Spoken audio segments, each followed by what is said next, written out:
Welcome to the Good Standing Podcast. We have Dwayne Norris of Hello. Soulful Synergy here. Dwayne R. Norris. I like the R. What is the R? Tell us about the R. I don't know. It just feels professional. When I started in my professional career, I was 19. I just got recruited into financial services, and I just felt the R made a more professional statement, and I like it. I like There's it. not really that many Dwayne Norrises. There is one who's a professional hockey player, so when you Google me, way. the R actually does add a little extra. So I like it. I keep it. Are you willing to tell us what the R stands for? I don't tell most people. Okay, maybe at the end. Maybe at the end. All right. Well, we can keep some things a little, VIP, a little close to the chest. All right. So Dwayne R. Norris of Soulful Synergy. Yes, sir. And let's start though at 19, and maybe take us from financial services at 19, getting recruited, and then what brings you to Soulful Synergy. So take us back to your 19-year-old self. Quite an interesting journey, my friend. So, I mean, the reason I got into financial services, I got a scholarship out of high school to go straight into college, but I didn't really want to go to college right away. I'll be honest with you. I didn't have a full vision. I knew I wanted to be in business. I knew I wanted to make impact, but I couldn't tell you I was going specifically for a degree that I knew was going to take me here or there. Yeah. But, scholarship money, I didn't want to turn it down. So I took the Bridge to Success Scholarship, they called it. And my aunt had actually come to New Mexico. So I was born in the Bronx, but lived here for a while. Then my dad had a teaching job in New Mexico. So I was in New Mexico from 7 to 19. Very interesting upbringing. We could talk about it sometime. Where in New Mexico? Well, my dad was teaching in Montezuma, New Mexico. It's the United World College, the Arm & Hammer United World College of the American West. It's one of 7 IB, International Baccalaureate schools. They're located all over around the world. Basically, for most participants that were at that school, it was their senior year of high school and their first year of college, essentially. It was a 2-year program representing 80 different countries around the world. So it was a 2-year program. I got to meet students from all over the world, but in this small pocket of New Mexico that outside of that very diverse campus was not very diverse at all. Oh, interesting. And so anyway, we relocated. I was in Albuquerque. I could talk about that story. That's No, a we whole do. That's a whole nother story. Ashley has a presence in Taos. Oh, New okay, Mexico. nice. Very cool. Yeah, so we have like a little interest in just Yep. kind of what's happening out there Yep. too. But I was just there last week in Albuquerque visiting the fam, and Taos has been doing a lot. I mean, that's where everybody used to go to ski when we were growing up, but now it has so much more to offer. So yes, it's a cool place. Yeah, a lot of interesting energy conversations with Carson and Like Kit Carson Electric. Do you know about them? They No, I'm not have familiar. in Taos, it's all renewable energy, all solar. Okay. Okay. And the guy who started that is an entrepreneur who faced a ton of backlash, apparently, Really? to bring that business into being. A lot of we didn't don't do permit. things here, or whatever. You had to surmount a lot of regulatory and community pushback. But Sure. now it's a thriving renewable energy economy. That's a beautiful thing. I haven't been in years, so I actually didn't know that. That's awesome. Next Very time cool. you're out there, I got to take a maybe trip to we'll be out Taos. there. But I want to hear a little bit about this school. This Sure. school with all these international students. Tell us just a little bit about what that was like for you. Did it kind of open up the world a little bit for you? Or Most amazing experience I cannot quantify. I was 7 years old when I relocated from the Bronx to New Mexico, essentially. And from the time I was 7 years old to the time I was 15, 16, I had an international experience. I mean, I was a student a child on campus. My father was faculty, so we lived on campus, which means we also got access to all the facilities. Nice. Soccer field right in front of my yard, community center, pool, basketball courts, things like that were pretty cool. The relationships that I got to make with students from all around the world, including the U.S., were just phenomenal. I learned so much. Kind of always humbled me because I realized how little I knew. There's some very distinct experiences where, I had to check my own ego, privilege, anything that you would consider. I had, some very cool experiences. I got exposed to a lot of sports and got exposed to capoeira and dance and the gumboot Botswana type of stepping, what we traditionally consider stepping in like a fraternity. Yeah. They have a specific style they do in different parts of Africa. And anyways, I got exposed to a lot of things very early on that just a very cool upbringing. I cannot say enough about that. And then all of the campus kids, all the faculty, like youth, we all played together. Again, we make up games on the soccer field. We used the computer lab to do, like Doom and Warcraft, games. I don't know, just a lot of things that were made it a cool experience. But we were also in a small little isolated bubble outside of a town of about 20,000 called Las Vegas, New Mexico, which was not Yes. quite so diverse. The I was other one Las Vegas. I was one of 3 black families in that entire town, and so racism was prevalent there, but very diverse here. And it was just 2 different worlds I kind of was brought up in. Was it kind of a culture shock in that way For them?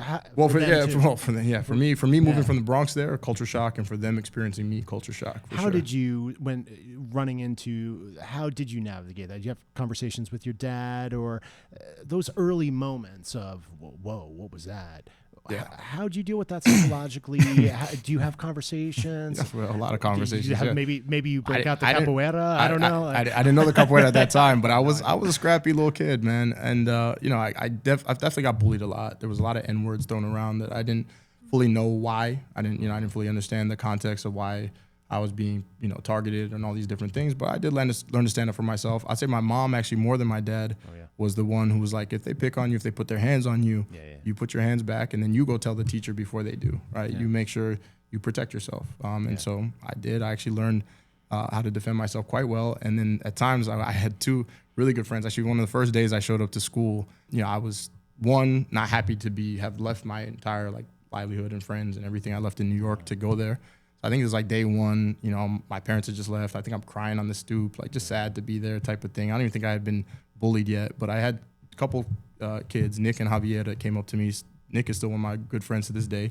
And, just kind of embraced me, make me feel comfortable, all that good stuff. But then over time, as I got picked on, they actually became my sparring partners. I used to not even during recess, instead of me wanting to always go and play, I'd be like, let's wrestle in the sand. And I was trying to work on my self-defense skills. So, I mean, it definitely changed me in some ways, but all for the good. At the end of the day, we all go through things. It's an experience that I hold dear. I think it's a big part of also why I do the work that I do currently. When we talk about the work a little bit more, but I mean, to me, equity, to me, access, to me, people feeling empowered through opportunity is important. And if I have the ability to be a bridge that helps somebody feel more confident, to find a place for themselves in a career, and in the world, to me, that's a huge value add. It's things I didn't really feel protected in that way growing up in certain circles, and certain other ones I did, and other ones I didn't.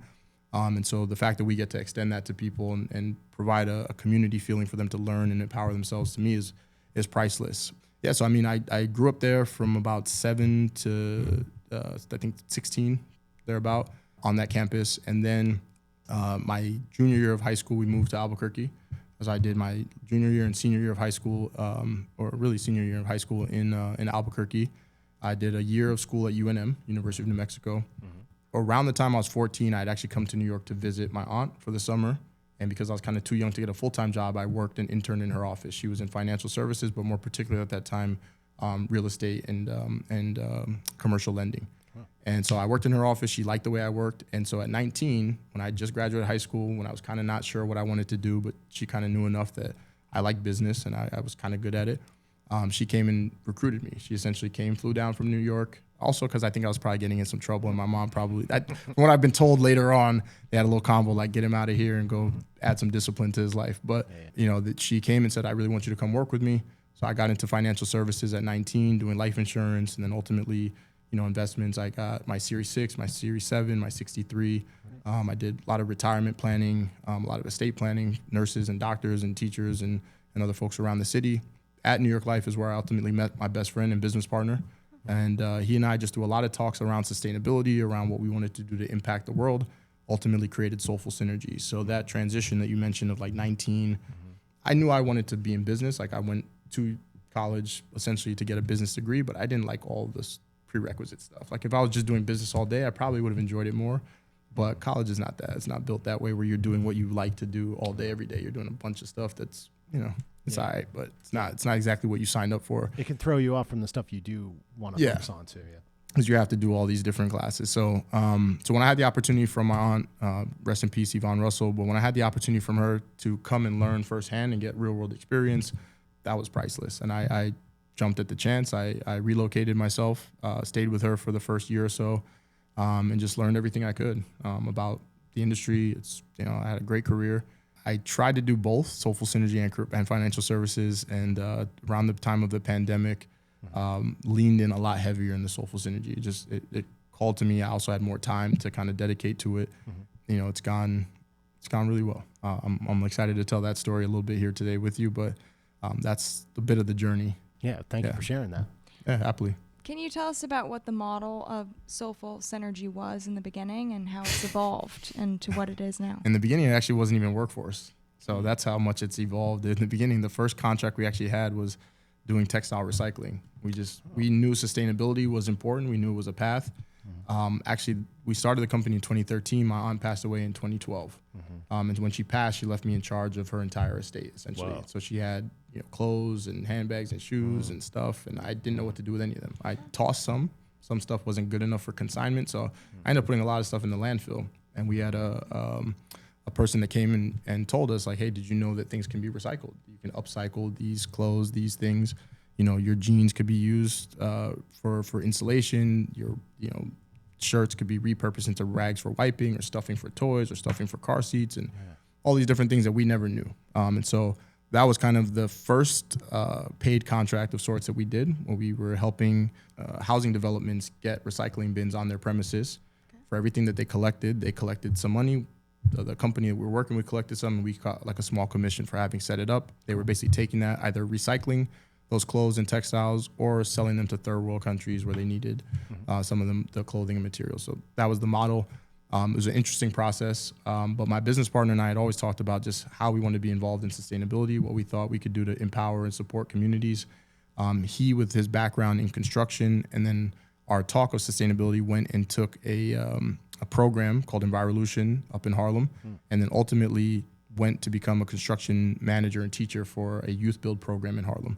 And so he was teaching construction to the youth. The goal of that program was to get them out of the training into a union job, which was a hard proposition because the unions were not always hiring and not always hiring for Black and brown youth. So sometimes they would go through this long program and then not find a job on the back end. And so that was really the catalyst for us starting anything in workforce development, was saying, well, we're seeing that even though students are dedicating themselves, they're excited about the prospect of being able to like change their lives, sometimes it doesn't work that way. And not gonna say through no fault of their own, everybody can do something, but they weren't finding the success they were looking for. And we said, well, what can we do? We started taking on our own contracting jobs. We went and got our home improvements license, started taking on literally like construction projects or home improvement projects, maintenance projects, to give students experience. Because some partners that we work with said that we can only hire them if they have 6 months of experience. We said, well, we'll get them 6 months and then we'll send them to you. Cool. That model is not sustainable. We are not contractors. So for us, sourcing project, getting materials, doing the labor, it takes a lot. To be a general contractor, you need money in the bank. Like we didn't have that. We were bootstrapping everything. So not the sustainable model that we would want it to be. So we ended up moving into really just finding contractors who wanted to hire and understanding what their needs were. Saying, like, what do you really need them to have as far as certifications, hands-on skills? What would make this person employable? And if we can boil that down and send you somebody who's quote unquote shovel ready and ready day one, what would that look like?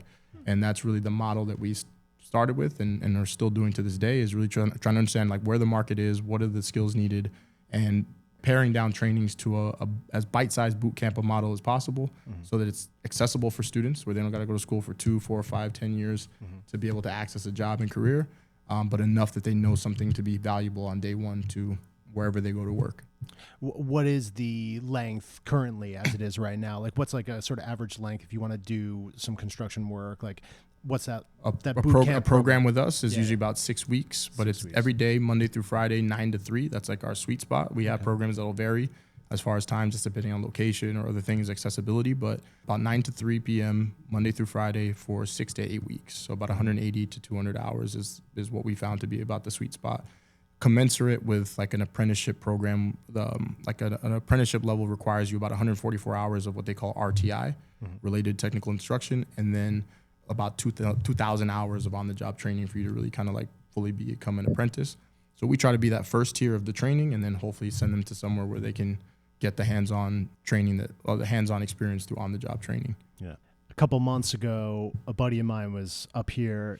He stays with me when he visits from Miami, and he's living on a boat with his girl, who has a 17-year-old son who's doing mixed martial arts. Nice. And when he was up here visiting, he goes, yo, my girlfriend's 17-year-old son has a legit like his first ever professional fight on Long Island in Mulcahy's in Wantagh. So I was like, I'll go, you know. So I took the Long Island Railroad out with them, and I watched this 17-year-old dude have his first fight, and he won. He's tall, he's lanky, he was throwing a lot of kicks. Anyway, it was a fun fight, and Mulcahy's did a good job, you know.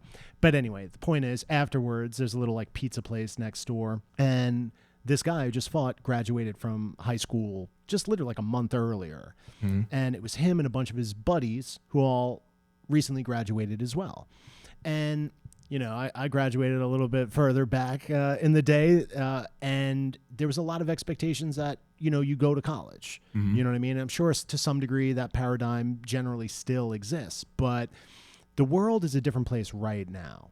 And I bring up those kids because we're sitting around eating pizza, and they were all like, you know, well, what's the next move? And the one kid's like, well, you know, I'm going to do HVAC, and, you know, I'm thinking about becoming a plumber, and, you know, I'm trying to get into this, you know, electricity. And it was very utilitarian, you know, very, very blue collar, if you will, you know. And I went, whoa, you know, and they were excited and they were proud.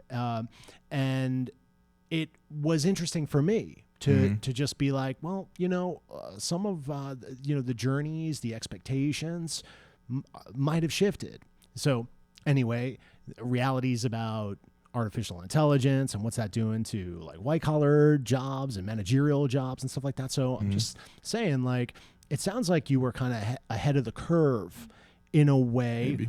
And then also, this program might be more relevant than ever, too, in terms of just the shifting job landscape. I mean, we're fortunate to run programs pretty much all over the state. Well, from Albany down, pretty much. So, I mean, we've been blessed to do programs in Harlem, in Brooklyn, in Staten Island, in Queens, and in Westchester, where my business partner lives. And so, to your point about being ahead of the curve, I'll say he has a saying that he loves to say. It's allegedly a Wayne Gretzky quote.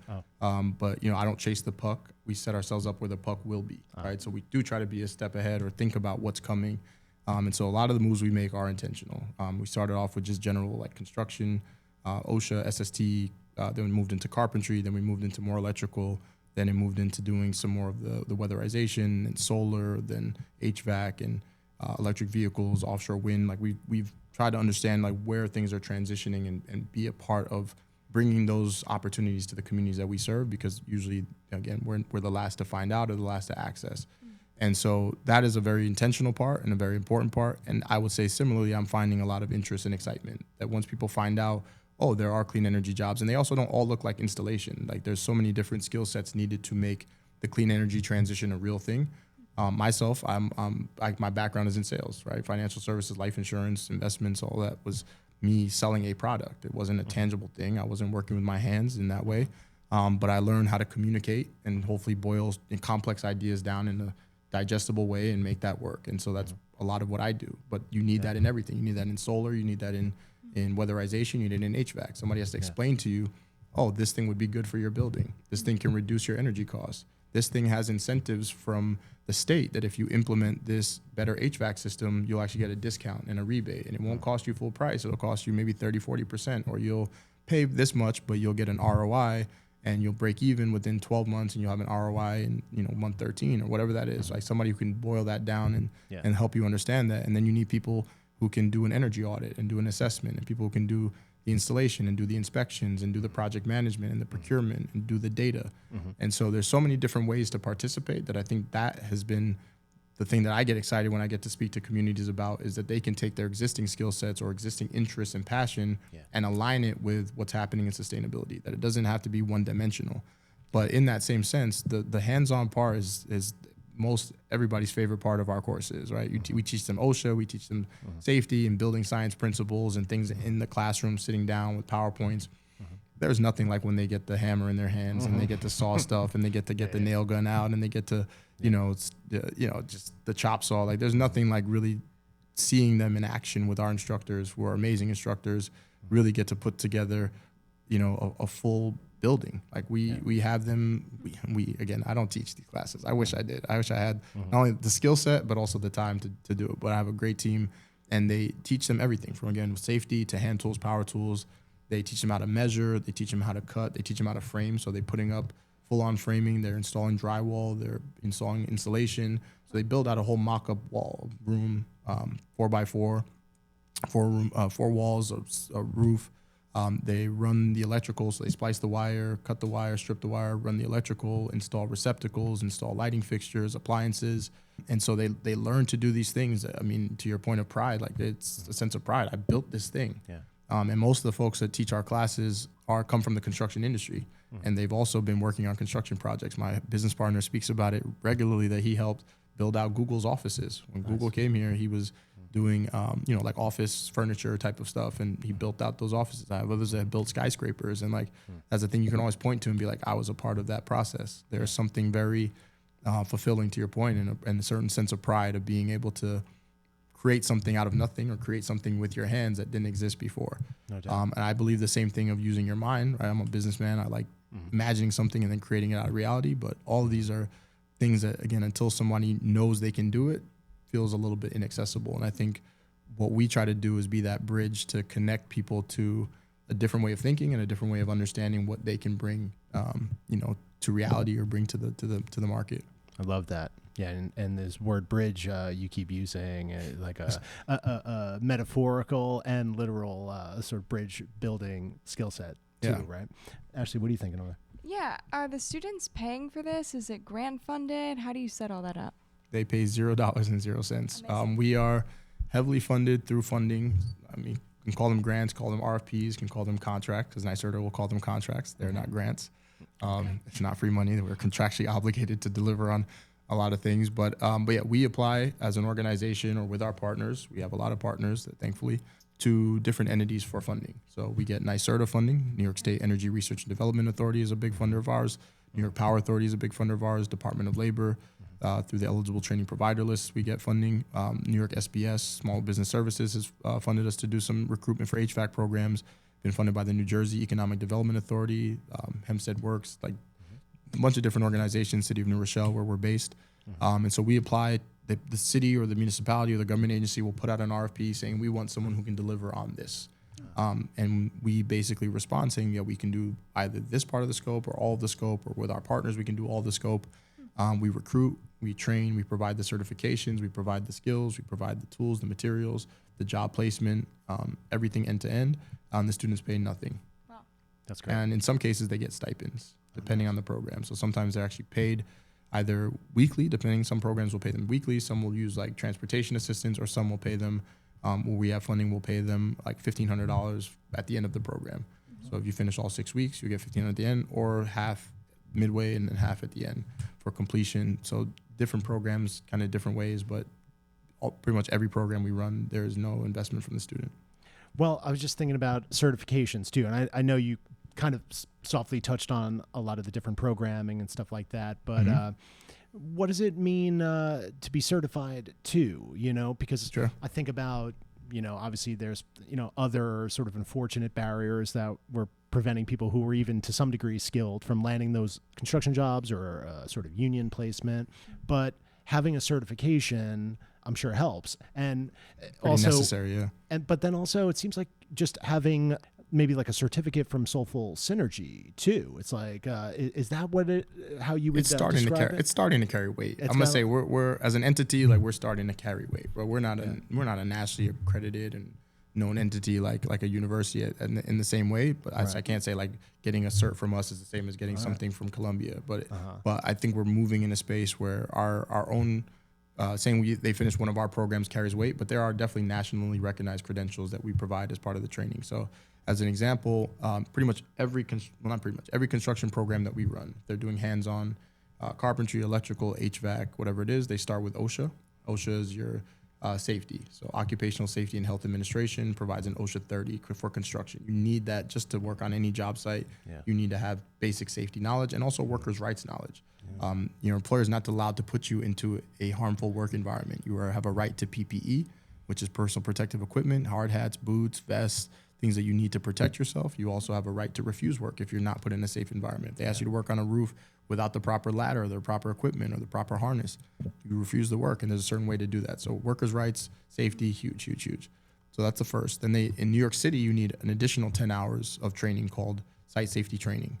usually made up of an 8-hour fall prevention and 2-hour drug and alcohol awareness. Wow. Those 40 hours combined with the OSHA, 30-hour OSHA and those 10 hours make up your 40-hour SST card. So you need that just to step foot on any construction site. So if you're working in the trades hands-on, whether it's in a residential home, somebody's personal house, or a commercial or industrial building, bare minimum.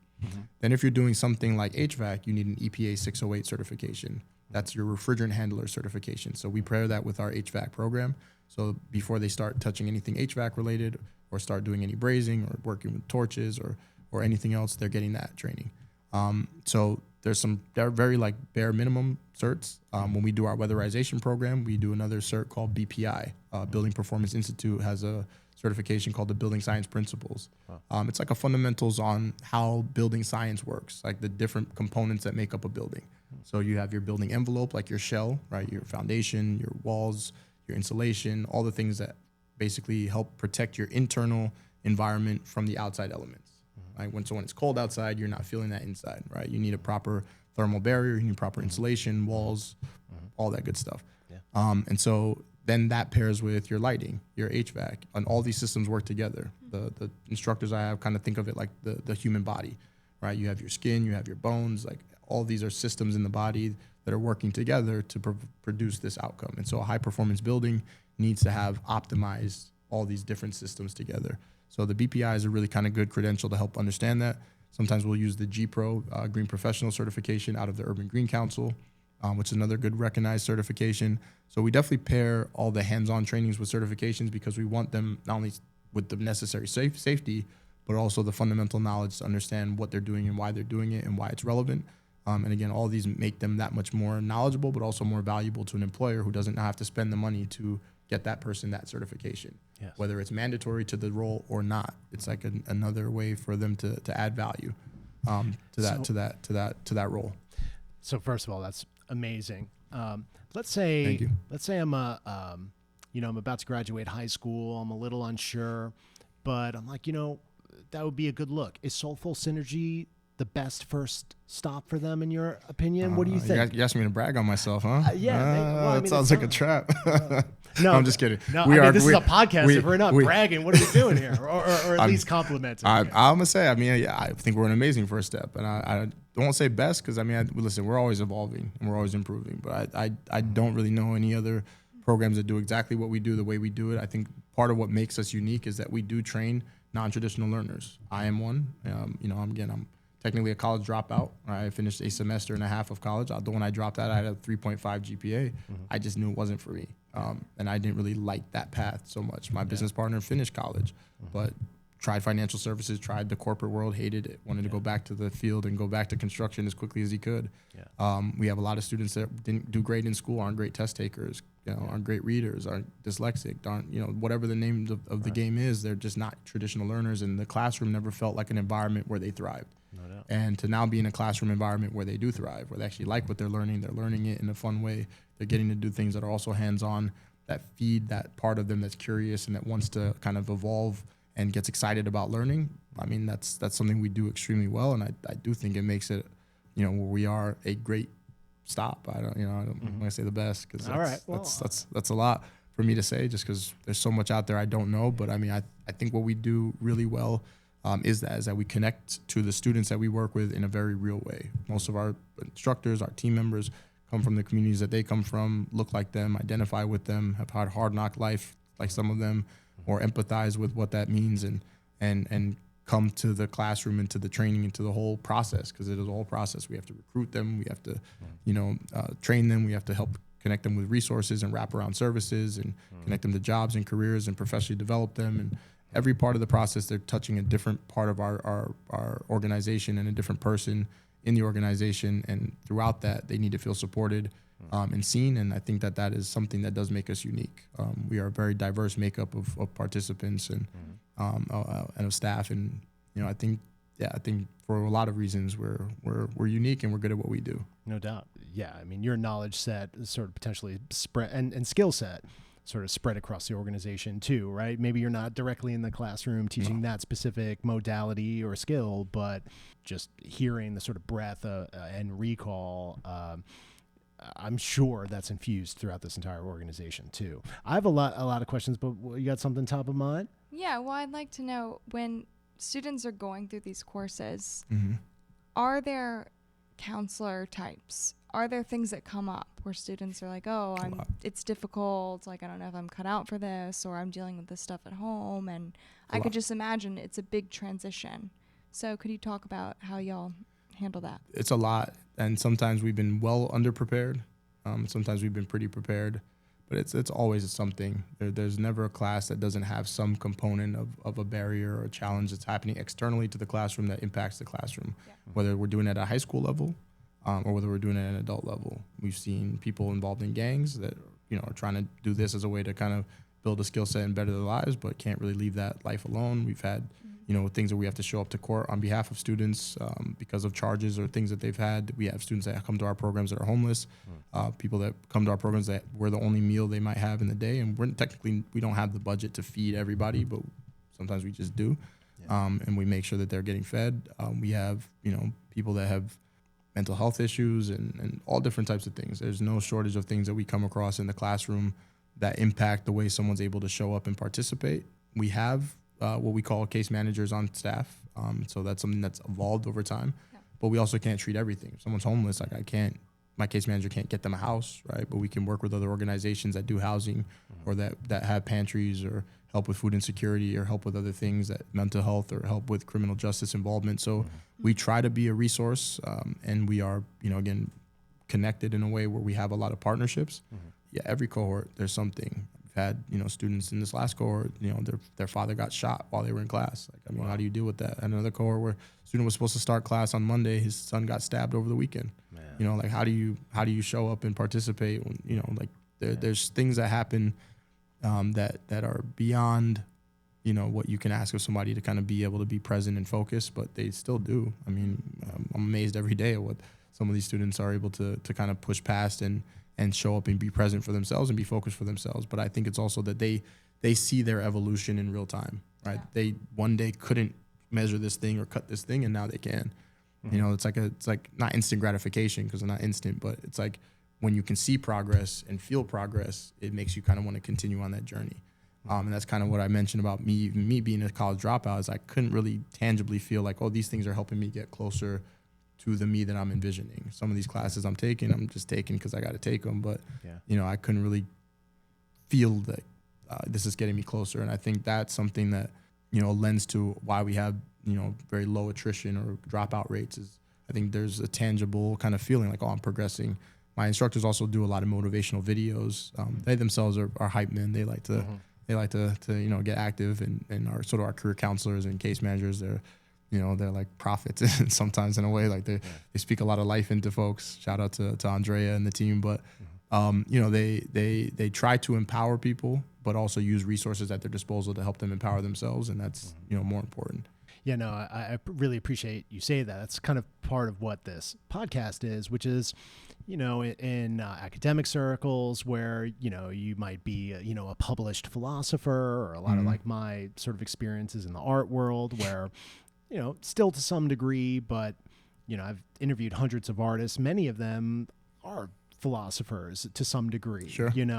But I feel like part of why we launched this platform is, and I really like hearing that you just sort of validated this notion, is that we need to get a little more practical. I mean, the world's got challenges and people have challenges. And, this notion that there are philosophers, motivators, prophets who can connect and speak to not just these practical skill sets, but also the psychological, sort of emotional, or even potentially sort of spiritual components to life and existence is just so nice to hear. And, it's kind of what we're trying to sort of get into. So that's really nice. Did you have somebody like that? Obviously your mom, your dad, your aunt, really influential. Sounds like your business partner. Do you want to shout out who he is? I saw him on the site. Oh, Alejandro. Yeah. Shout out, brother. I wish he was here. I probably should have properly done the invite. He's on the emails. He doesn't read his emails like that. No doubt. Well, I love you, brother.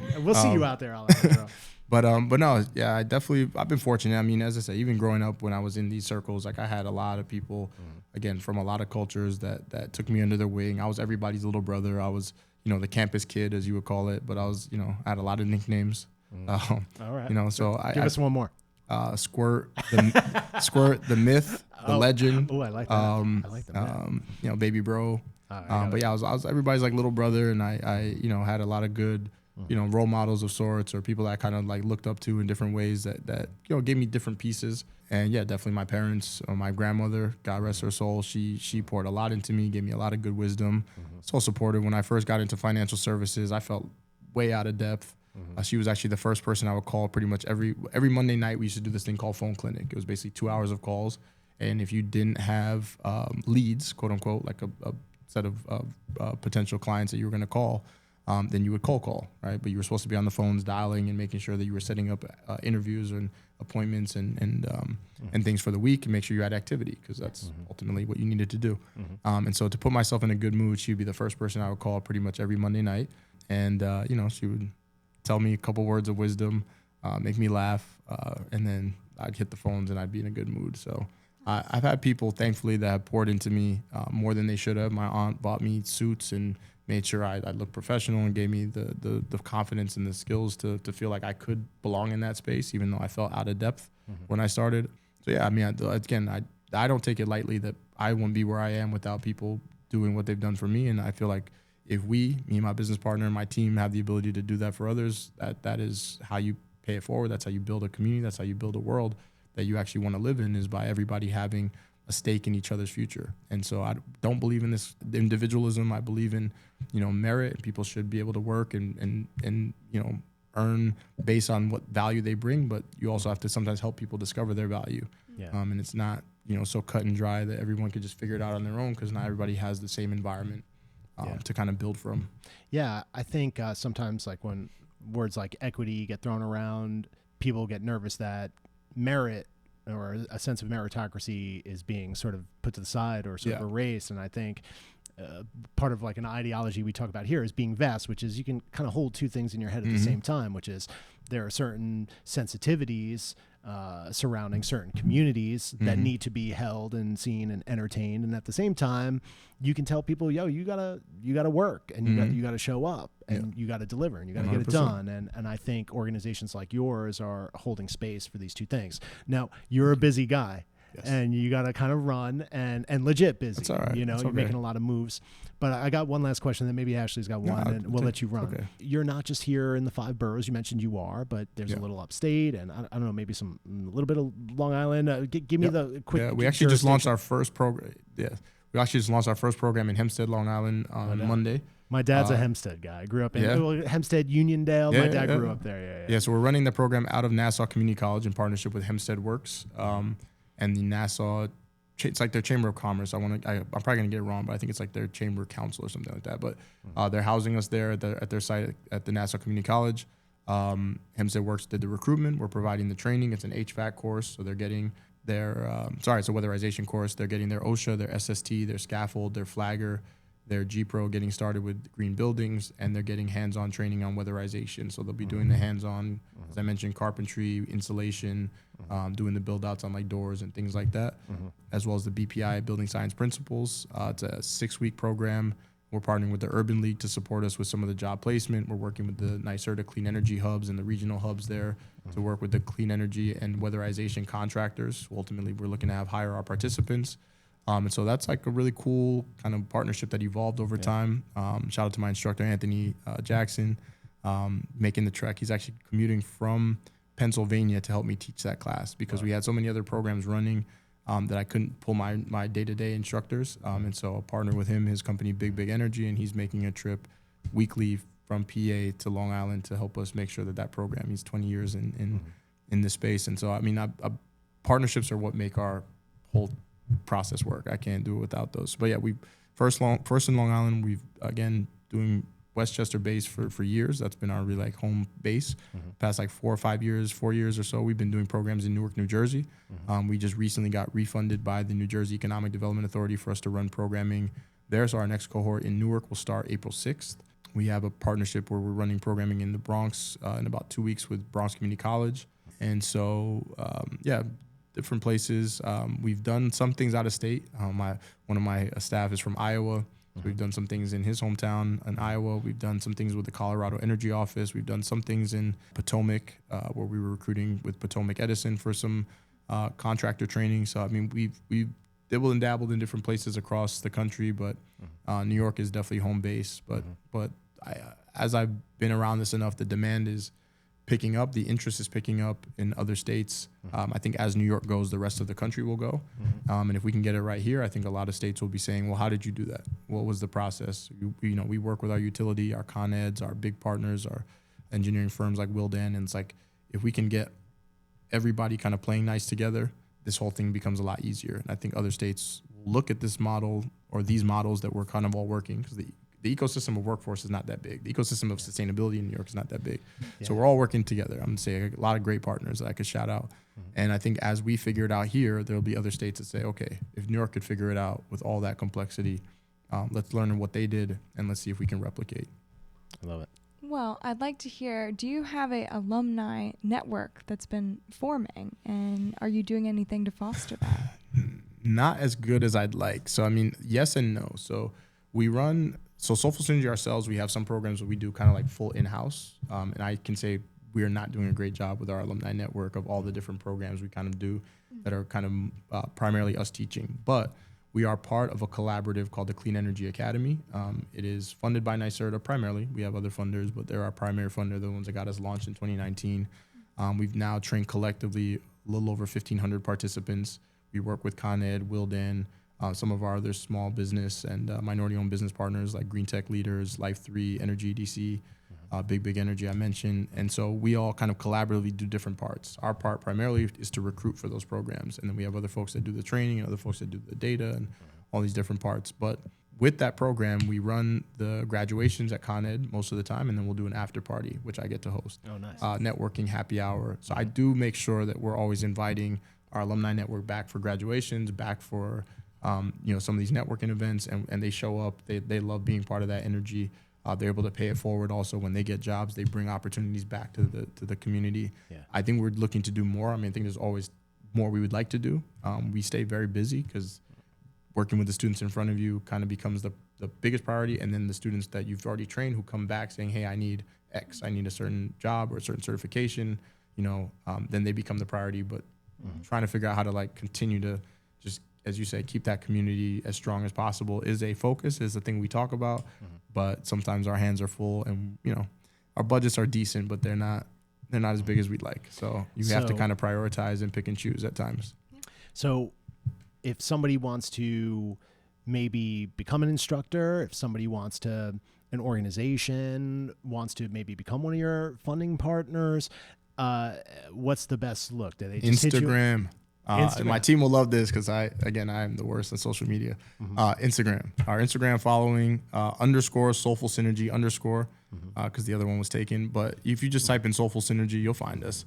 And we're right now just shy of 5,000 followers. So it's been a building kind of evolution of the page. But all of our programs are listed there. So flyers for all of our upcoming programs are usually there. You can DM us about partnerships.